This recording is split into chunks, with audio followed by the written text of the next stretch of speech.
Hello. In the last video, I was bound by time restraints, so I kind of had to glaze over a few points that I wanted to go into more deeply, and I'm going to do that in this video. So, the first of these points was inflation, and where we left off, we had discussed how inflation is in fact a scam by the government in order to steal from its citizens. And we discussed that the government is financially obligated, quote-unquote, to commit this crime because it and the other institutions are always taking out loans from the Federal Reserve and then always having to pay back more money than they took out.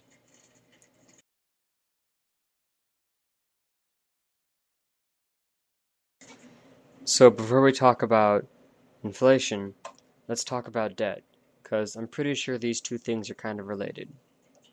The statistic that I've heard a couple times is that the United States government owes around $20 trillion total. So $1 trillion, that's kind of a lot of money. I don't really know what $1 trillion is. So this is how I put a handle on that amount of money. I live in a city of 1 million people, and if the government gave every single person in this city $1 million and made everyone in this city a millionaire, that's $1 trillion. So 20 of that, 20 cities of 1 million millionaires, that suddenly goes totally and completely bankrupt. That's how much money our government owes. So an interesting thing to notice about this money is that, well, okay, let's first be a little bit more realistic. We have $20 trillion, but allegedly about 40% of this or so, 40 to 50% of this or so is interest owed on debt to the Federal Reserve and China and other places. So that interest wasn't actually spent. That's just accumulated extra money that the government owes. But let's just keep it simple and assume that half of this $20 trillion was actually spent by America.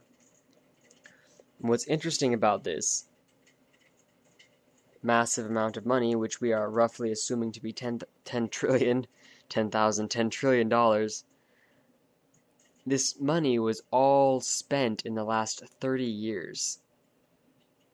So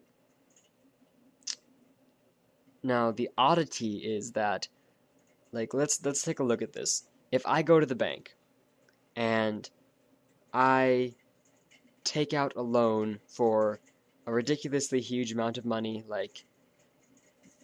let's see, $10 trillion is to America as blank is to Ben. Let's say I take out a loan for $10,000, just shitloads of money for me.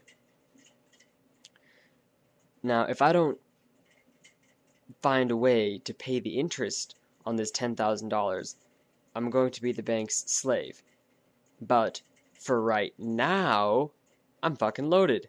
So it's predictable that the expense of my life is going to increase, that I'm going to go out and spend a lot of money on whatever my fancies are, cocaine and prostitutes, that my life quality, the expense of my life, is going to noticeably and obviously change and become apparent that I have more money to spend.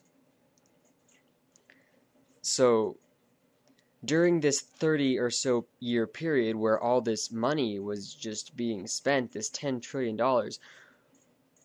we didn't owe the interest on that immediately in the country.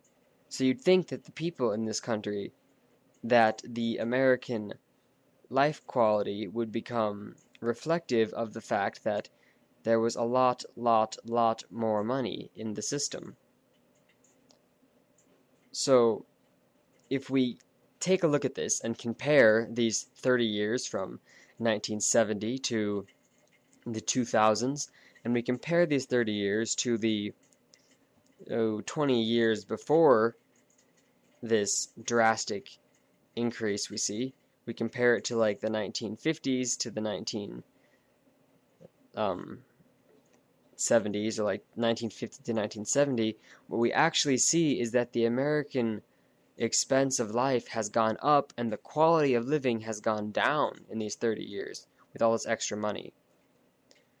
In 1950 to 1969, it was pretty abnormal for both mom and dad to have to work to support a family, and that's pretty common in today's world, that both mom and dad require income to support a family, and that's a pretty drastic change.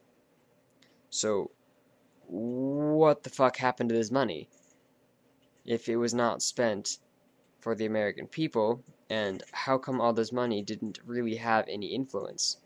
These are the questions I'm going to be talking about in the next video.